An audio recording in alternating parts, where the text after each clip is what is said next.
আসসালামু আলাইকুম। এই যে আমার বেগুনের জমি, ভাইরাসযুক্ত গাছ।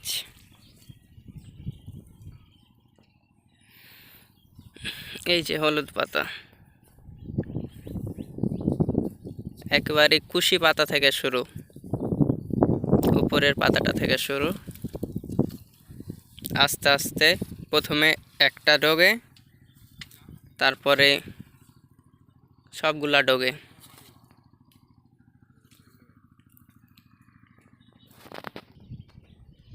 গাছটিতে মাত্র একদিনের ব্যবধানে এতগুলা ডগা হলুদ হয়ে গেছে। এটা নতুন গাছ, একটাও ভাইরাসের ডগা কাটা হয়নি এই গাছের। চলেন অন্য একটা গাছ দেখাই।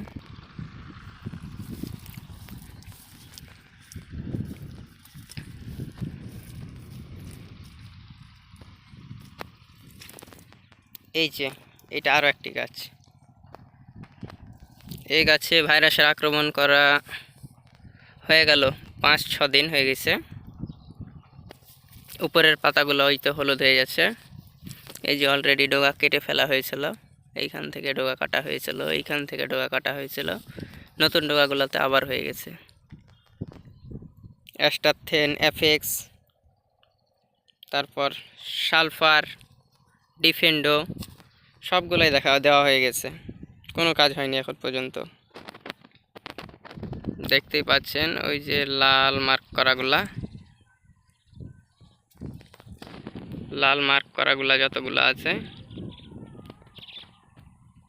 11-12টা গাছে এখন বর্তমানে ভাইরাস আছে। ডগা কেটে ফেলা হয়েছে, অনেক বড় বড় গাছ।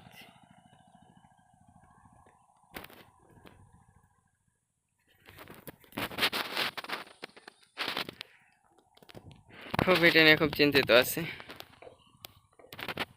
আসসালামু আলাইকুম।